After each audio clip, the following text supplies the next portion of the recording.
So these are all lovely Laserdiscs sent to me by a great friend of this channel, Kristofer Olson.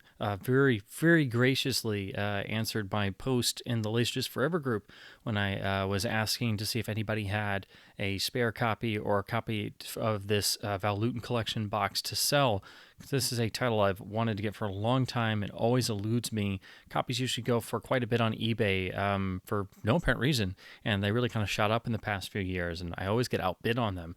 So I've always wanted to compare these to the DVDs and other transfers because my suspicion was this was the source of what showed up on most of the Warner Brothers DVD double feature discs from about 2005 or so. And we were just going to do a trade, and then I just didn't have anything he needed in trade.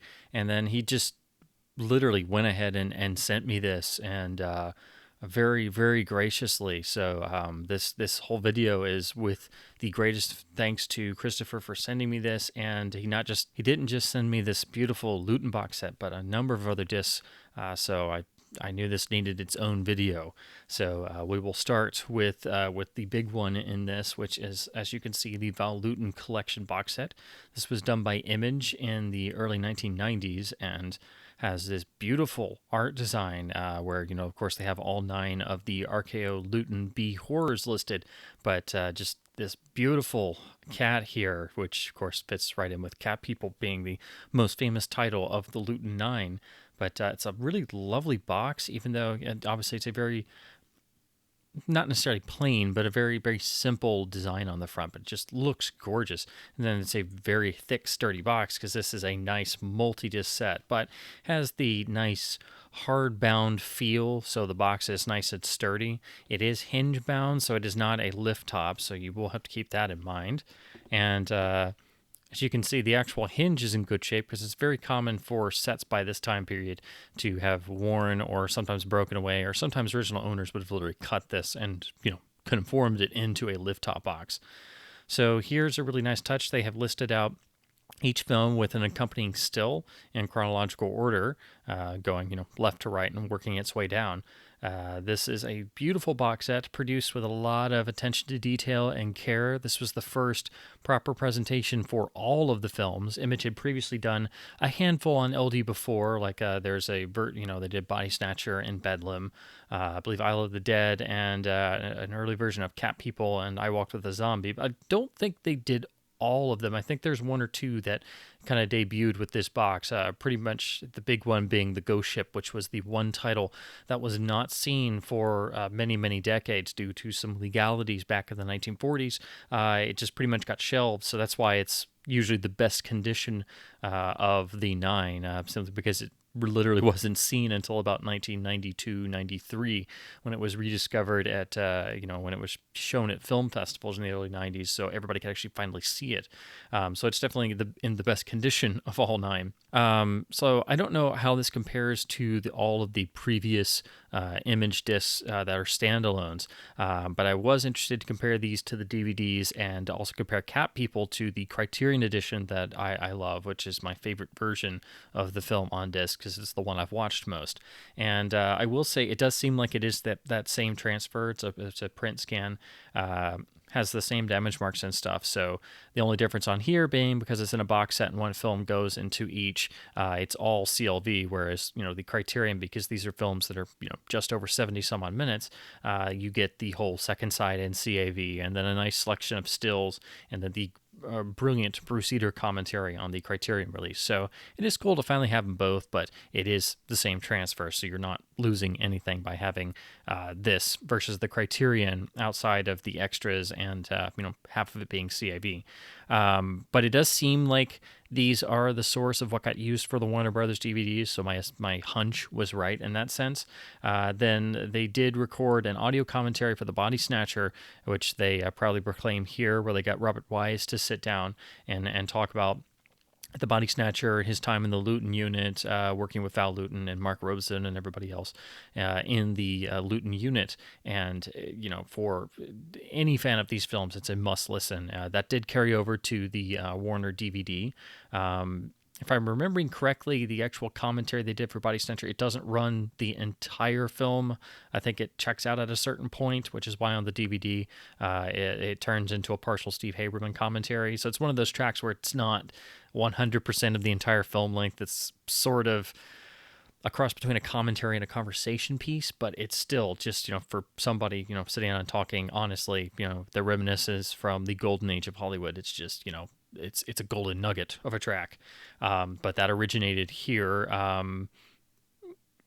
Yeah, I think it might be on the very first Body Snatcher LD release, so they may have ported it over, but I'm not for certain. So I may be wrong. It may have originated on that very first LD, which I believe is analog only, also from Image, and has a yellow cover on it. But it did originate from the Laserdisc era and is carried over to DVD and Blu-ray. Unfortunately, all of these titles, only 4 of them have hit Blu-ray, and it seems like the rest are in this sort of no man's land. And some of these, they got ported to DVD, but they never really got a full cleanup or restoration or anything. So the Laserdisc presentation is still really, really nice, and you get the full benefit of having a PCM soundtrack. As far as the box set inside, again, it's a hinge design. All the discs are stacked in here with a nice bit of collectible foam inserts. We like to call them collectible. But you do get this really nice booklet, which I will show you. And what they did was give you a little write-up for each film, along with the cast and crew for the main cast and crew. So you do get a nice piece on each film, with each film also getting some nice stills. The printing is really nice on this. The stock of the actual paper has a nice glossy finish to it. And again, very nicely talking about each film in chronological order, which is really nice, except for the one downside of this box set, which I will show you. They get to the end and they say, forget the chronological order. We're going to put Body Snatcher at the end. And, I mean, these films, it's not like you have to see them in order, and the production schedules on the final 3 with Boris Karloff were a little bit different because Isle of the Dead got postponed and finished after other films. But anyway, it does bug me that they moved around the order of the last 3 to present Body Snatcher last because it has the commentary. So if you're watching this box set and you want to watch them in chronological order, you have to start shuffling around the last 2 discs to watch the full run in chronological order of release. I don't know, it may have been because they were just trying to fit them all onto as little size as possible, just for economic reasons, because some films are slightly longer than others. But it does irk me a little bit that you watch all the way through, and I watch them in order every year. So if I watch the Laserdisc box, like I just did, you have to juggle the sides around. Now, of course, it breaks down onto 12 sides, so that is 6 discs. It is, again, very much possible that they change the order around of the films simply to get all of them onto, a certain number of sides and not have to spend the money to print an entire extra disc just because, one film ran 5 minutes longer. But still, I wish it had gone fully chronological, but that's just a minor thing, because otherwise, beautiful presentation. It's in partnership with Turner Home Entertainment. This box is from around, I believe, 1995 in terms of its print date and everything. So the Cat People Criterion came out about the same time, so it's not like one is significantly newer than the other, which makes sense because it seems like they share the same transfer. Beautiful presentation for all of these. Again, the elements kind of vary for each title, and it seems like this is what turned up on DVD for all of them. I think Warner maybe did a little massaging here and there, but it's pretty much the same transfers. So if you've seen these films on DVD, the Laserdisc should look pretty familiar to you, and it's unfortunate not all of them have made it to Blu-ray. Only certain ones have, and the ones that have look absolutely stunning. But these films have looked stunning, always. That's just part of their makeup, is just how amazing they are as a visual experience, and that translates to Laserdisc very well. But you will have to keep in mind the elements really vary in condition on each title, so not all of them are perfect, unfortunately. But it is still pretty much the same source as what turned up on DVD. I'm just so happy to finally have this and have the ability to watch this and compare it and just finally settle my own curiosity. Again, this has gotten very pricey, very hard to come by. Usually goes for quite a chunk of change on the Laserdisc market. It's not super common because this is much more of a niche thing, but in the annals of horror, Val Lewton is one of the three big names in horror as far as I'm concerned. You have Universal, you have Hammer, and you have Val Lewton and his RKO horrors, and those are the big three names, and they should all be better known and respected in the horror community, but unfortunately that just doesn't happen because most of the horror community doesn't likes to pretend everything before Carpenter and Halloween doesn't exist, which is just insane. But that's just usually how it goes. Hope the rest of the titles, come into print and turn up on Blu-ray in the near future. But until then, this is a wonderful way to watch these films, especially since the DVDs have gone out of print in the box set versions, and you can track them down individually. They're all paired in double feature DVD releases, 2 per disc because they are shorter films. But if you want to get all of them in one place, picking up this Laserdisc box, if you do find a copy, because occasionally they do pop up cheap as well, it can be a good way to experience these films and to have a good edition in your own personal library. But it's just a wonderful release from Image. You can tell a lot of care went into putting this together, and it's just one of these really fantastic, sturdy, great LD boxes. Looks great as a display piece, and you can show your love for these films by proudly having this sitting on the shelf. Just unbelievable. I'm finally able to dig into this because, again, I've wondered about the transfers on this set for years, and just it's always eluded me. So again, Kristofer, thank you so much for sending me this copy. And just as a side note, to anyone seeing this video who has never seen any of the Val Lewton films, I mean, they're impossible to describe. You have to go and see them. They're not even always like horror films. They're each like a tone poem of just indescribable. They're all art. They're all masterpieces. Some are more, I guess you could say horrific than others. But again, I can watch these. I watch these films every single year. All 9 of them. They're all masterpieces. They're all cinematic treasures. So if you have not ever seen any of the Val Lewton films, please stop what you're doing and go see Cat People. And as soon as you see that, you'll want to see the other 8. They are unlike anything else in the cinematic medium and are some of the greatest films ever made. Next up are a couple of Japanese imports that he sent me, which I opened this box, had no clue what was going to be in there, so this was a total shock. All these have really beautiful jackets, which, as you can see right here, with this beautiful 1994 Japanese release of Lawrence of Arabia. This seems very much patterned, obviously, after the Criterion deluxe release, right down to the color and the shot they chose and everything. It makes me think of the Japanese Ghostbusters, which is made to look exactly like the Criterion CAV, but it's not a Criterion. It still has the original Obi strip here, which I'll slip off.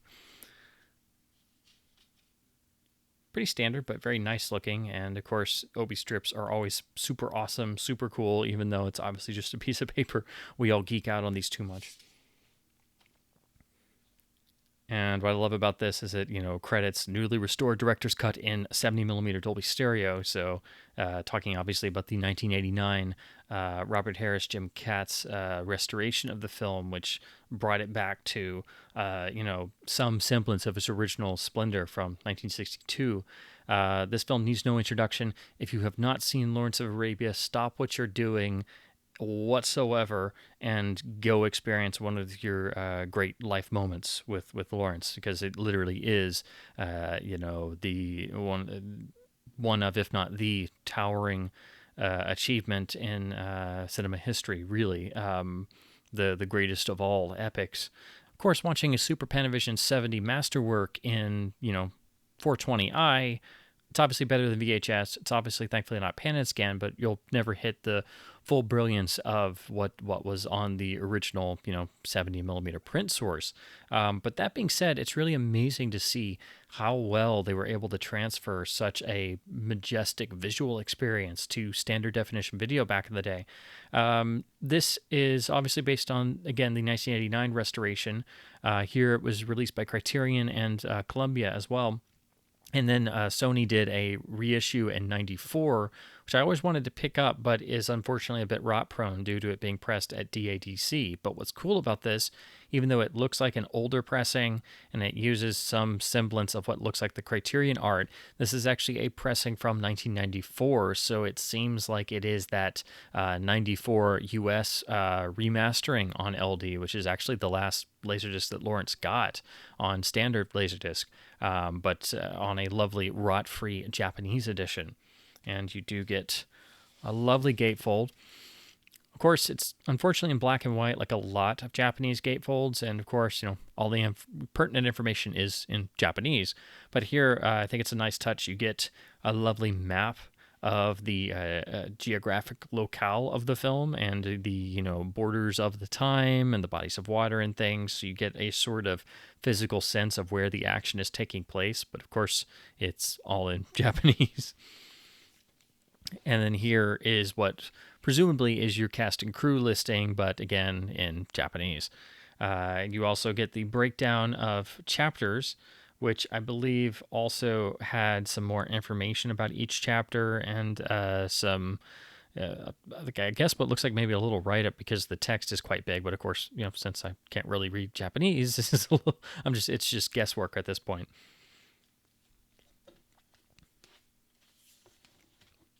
The rear cover is absolutely gorgeous. This is the background tracing from some of the original poster artworks and the soundtrack as well. Gorgeous imagery, lovely color. The film's broken up onto 4 sides, so it's a full CLV affair. It'd be beautiful to see a CAV complete Lawrence box set, but that of course would probably be the biggest single film LD box ever made. But anyway, I have sampled the quality of this. It looks amazing. I do have the Criterion as well. This obviously advances in a number of ways because it is from 1994. And again, I'm pretty sure this is the same master that we got on that final US Laserdisc release. But of course, picking up this, you don't have to worry about laser rot. The audio is Dolby Surround encoded because, of course, the film was originally released in 70mm 6-track with magnetic stereo surround. And then the 1989 restoration presented a new mix with the original intentions intact, which was also 70mm 6-track and Dolby encoded. And then the standard versions and video editions were released in Dolby Surround. So that befits what you have here on this disc.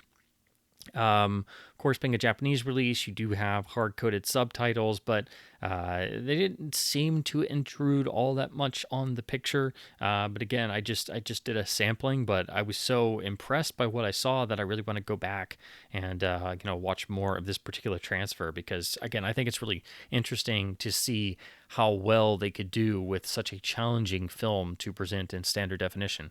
Of course, you really want to see this, and even DVD is not enough. Blu-ray is great, but that has now been superseded by the UHD. So you want to see this in the best possible quality possible. But it's still really cool to see the Laserdisc version of it, and this one really holds up actually very surprisingly well. I do think the Criterion does as well. Obviously being such an old disc by this time, but obviously with your large format titles, Laserdisc is not always going to, hold up as much because there's simply so much resolution there still to be mined. But this is a beautiful, beautiful disc, a complete surprise at being in this box. Speaking of Japanese pressings of big historical epics from the 1960s, here is the Japanese reissue letterbox copy of the 1966 roadshow epic Khartoum, which in a lot of ways was sort of the swan song of historical roadshow epics of the 1960s, even though there were a few more that happened up until around, say, The Last Valley in 1971. This one also is notable for being the last film to be shot with the Ultra Panavision 70 process, which was the amazingly wide in scale and scope format where they took a normal Super Panavision 70 format, but then increased it with an anamorphic lens squeeze. So when properly unsqueezed, you have a massive 2.76 to 1 aspect ratio. This film being the last until the process was temporarily revived for Quentin Tarantino and The Hateful Eight. And apparently they actually used the same lens that was just laying around the I guess Panavision or whoever it was.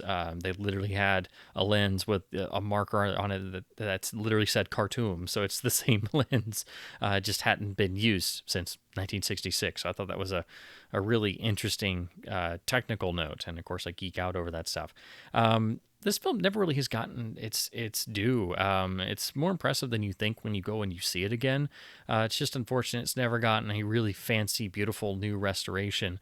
It is available on Blu-ray, but it's not like a beautiful new, scan or anything. It still looks great, but it also doesn't have a multi-channel audio mix, which this being a big roadshow film, it should. But it seems like they're still using the same Matrix stereo track that dates all the way back to these Laserdisc releases. This does seem to be the same master that MGM used for the letterbox release over here, which I do have. But this is actually a disc from 1997, so it's a couple years newer and getting towards the end of the format. And when you do look at them side by side, this one does seem to be a little bit better because it is, I think, that couple years younger. So here we have a lovely Obi strip, which actually has a 70 millimeter banner down here, which is a nice touch. And then the typical widescreen note that we're used to seeing on the Laserdisc database. Then more info in Japanese. And here we have this beautiful original poster artwork. I love the gold backing they went for, and they kept it to widescreen dimensions there, which is just, it's just a beautiful looking jacket. I mean, of course, it would be cool if the whole jacket was the art, but I love what Fox always did on their old jackets by having the black matte bars look sort of widescreen, and so this does it, but with a gold background. Just gorgeous. I wish more films had a jacket like this. It's just beautiful. This is easily the best cover the film has ever had, and that includes the current Blu-rays, which they look fine, but this is beautiful. The standard US one, it's just the typical MGM UA white background, gold bar, and it's a picture of Chuck Heston, but it's sort of distressed and colored, and it looks fine, but it's not this. I mean, come on, this is beautiful. Again, because it's Japanese, it is a black and white interior for the gatefold, which for some reason they seem to do all the time. Tons of lovely liner notes, but of course all in Japanese. Some nice stills. And what's interesting here is they actually show a picture of, apparently this is 3 strips of 35 mil, and it's showing what looks like 3-strip Cinerama projection by having the alternating sides go to a certain point on the screen. But then it's also showing, I'm trying to figure out what it's doing here, because then it shows, I guess this is an anamorphic lens squeezing everything into a single piece of 65 millimeter stock. So I'm guessing maybe they're saying the width is such, it's like the width of 3 standard 35 millimeter images squeezed together onto a single piece of large format film, and then obviously unsqueezed. But of course, because this is in Japanese, I'm just having to guess, but it's really cool that they put some sort of technical diagram about the actual film format itself. That's just a really cool touch. And then here you have the original cast and crew list, but it looks like an original program presentation, because it's very a very fine font and everything. It just looks very classy, so that's what it makes me think of. The chapter breakdown is here. The film is on 3 sides. I believe it's all CLV, so it's just like the US release. Some nice stills as well. And show you the rear. gorgeous rear cover. I wish all US discs looked as good as this in terms of the packaging. Because it's 97, you will notice it does have the modern late 90s updated UA logo up here as well. So yeah, beautiful jacket. Audio is Dolby Surround encoded matrix stereo PCM, just like the US release, just like the Blu-rays. As far as I know, there's no release that has a fully discrete 5.1 track on there. So this is a film that still needs upgrading in the annals of home video. It could really use a modern high-res scan with full restoration in both picture and sound, but this is not a super major famous title, and so I don't think many people are going to be willing to put that much expense into a film they don't think they're going to get that much that many financial rewards from doing. And another thing is here, this is the shot that's used for the cover of the US LD. So that looks fine, but it's obviously not as gorgeous as this release. And again, I think just because this was made in 97, it looks slightly better just because the encoding and the disc manufacturing had gotten so much better, from the early 90s to the late 90s. And this is also getting close to being technically a late release Laserdisc, but just beautiful packaging, beautiful release. This is still an underrated film that every time I go back to it, I come away being more impressed. It's always better than I remembered it being, and really, in a lot of ways, a last of its particular kind. So, beautiful release, total unexpected gem of a package. Did not expect this to be in this box. Next, in these amazing Japanese import discs, this is the Japanese import version of Star Trek Generations, which is, for me, really, I think one of the key Laserdisc titles of the 90s. It's still a nice show-off disc, has a really fantastic AC3 track, which does carry over to the Japanese release, which didn't always happen because sometimes the US release would get AC3, the Japanese wouldn't, or they'd cheap out and not pay for AC3 here in the US, but they would get it in Japan. So sometimes it didn't always carry over, and sometimes both didn't have AC3. This was, of course, if the film was not, DTS affiliated. So this pretty much ports over what you get here in the U.S., but of course the packaging is a little different, and like most Paramount discs, you do get the little Paramount logo up here, and also the AC3 is listed on the Obi strip and here on the jacket. This release still has the original shrink style open jacket that they would use in Japan, and it has the wonderful yellow and red AC3 sticker still on it, so that's a really cool touch. Some discs, by this time period, they did go through several printing runs, or there are differing versions, so not all of them actually have the AC3, which we'll talk about on the next disc, actually. So sometimes it can be a little confusing. Sometimes you have to double check with what you're looking at, but this is just a beautiful package in amazing condition. So here's the Obi strip up close. Has this nice sort of mint green color to it. Has the THX logo and the AC3. Show you that there, and then the rear. Again, this seems to reuse the exact same master and everything. So I don't think this is a title you necessarily have to run out and get simply because it might be better. Because the US disc is already great and pretty darn common. You can usually get that for at least $1 or $2. It's a very common title, but it's still really cool to be able to look at the Japanese version. Here you get the entirety of the jacket for the art. The original tagline, 2 captains, 1 destiny. Just beautiful looking. It is unfortunately not a gatefold though. As you can see, there's a little corner crumpling and stuff because, it's just disc shoved in here. It's also really cool because this is an early AC3 release. You get the entire AC3 insert explaining how to use the format, how to position your speakers, although this definitely... it's definitely an interesting positioning for your speakers, but I mean it technically is correct. Although most theaters don't toe in their rears, they toe in their fronts. But it's however you choose. But anyway, of course, the entire insert is in Japanese because this is the Japanese release. But it's still cool that this is in there, and it's a nice piece of history for those who are interested in the arrival of discrete sound on home video formats. Here's the rear cover. Again, really nice. Of course, the information that's pertinent is in Japanese, but if you look at the chapter list, they also include the English name for every chapter. So if you do pick this up and you're trying to figure out what chapter you need to go to, at least you do have that assistance. Of course, it is AC3 encoded as a matrixed PCM track on the digital tracks, and it does otherwise seem pretty much identical to the US release, just of course hard-coded Japanese subtitles.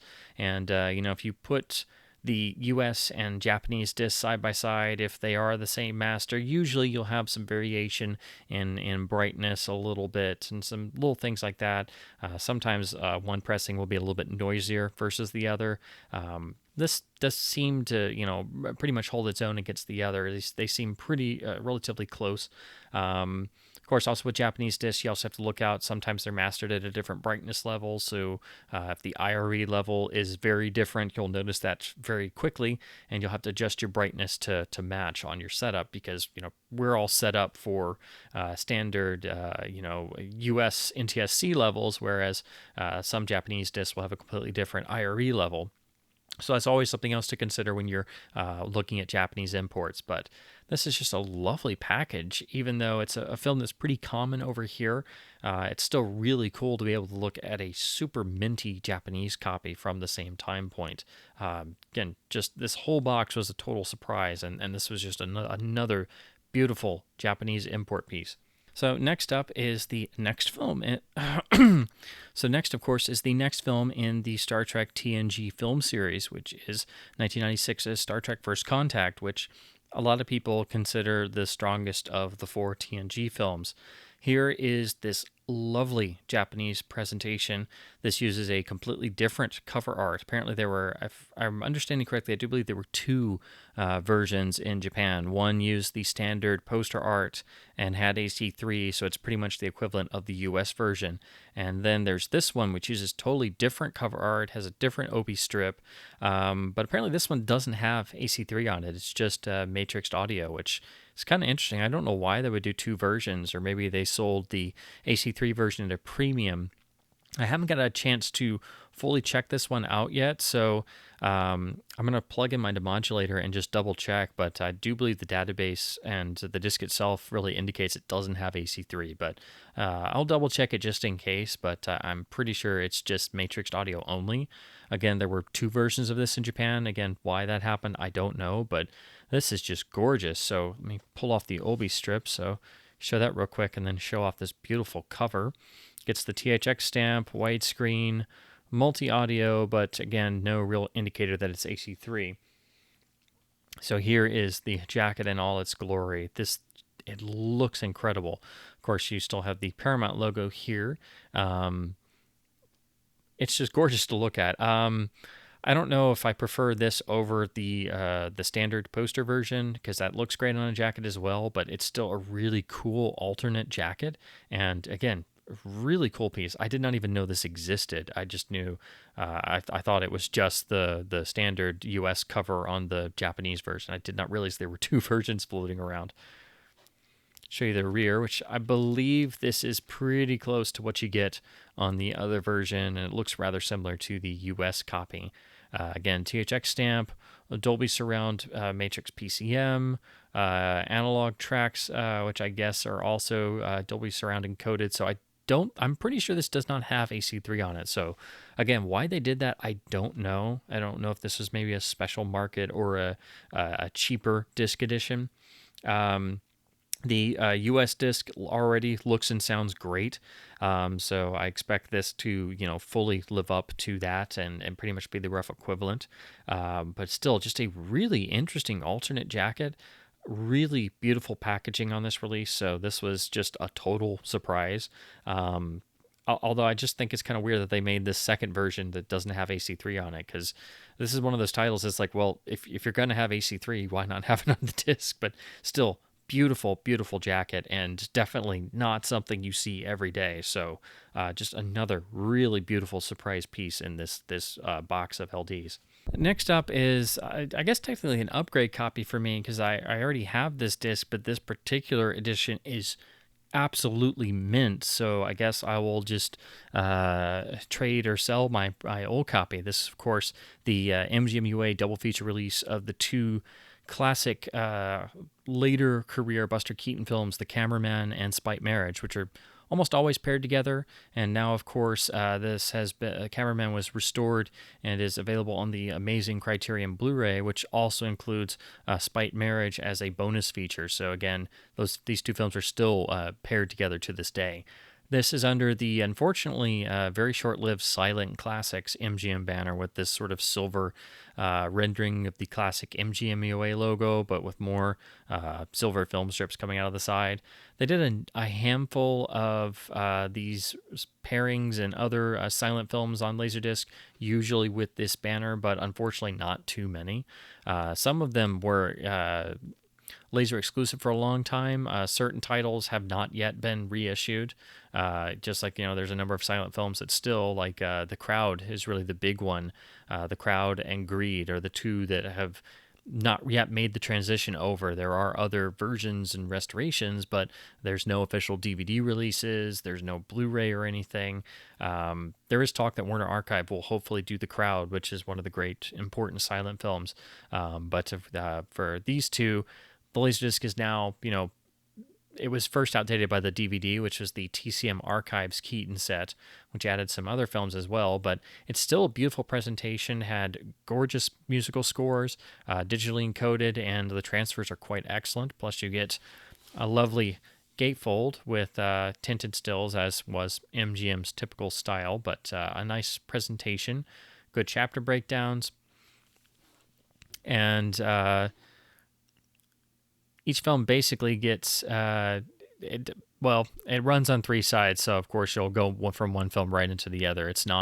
Unfortunately, it's not, each film gets its own separate disc, but still, this was the first truly great presentation for both of these on home video, and I always like going back and seeing how films fared and seeing, the first truly good video edition and being able to compare it to the, beautiful, fully restored version in HD. So this is still a nice way to see these two films.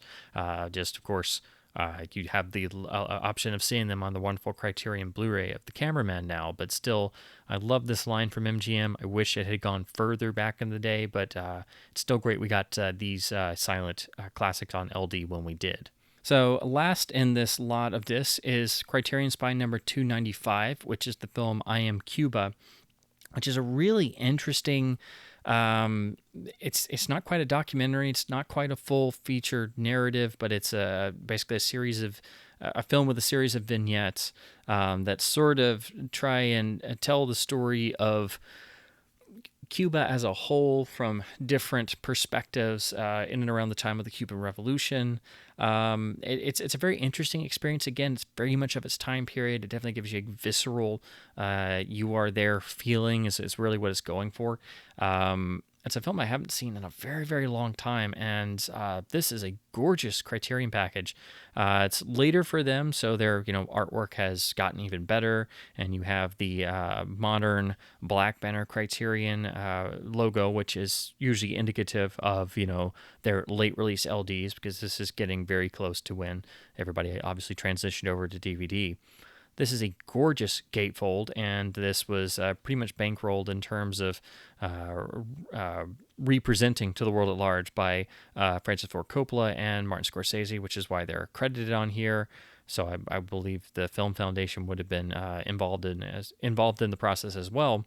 And I believe this film has had another new restoration, because I think I remember seeing ads for it a couple years ago that they had done a restored version. So I believe this is out on Blu-ray, but I could be totally wrong on that.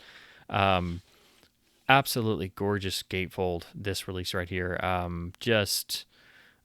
Beautiful, loaded with liner notes and tons of information, lovely stills. This is a gorgeous LD gatefold. By this time point, Criterion was unmatched by anybody in the world of home video in terms of packaging. They had really turned it into an art form.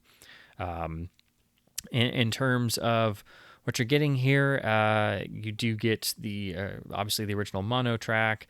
There is no commentary, so the analog tracks also have the film soundtrack as well.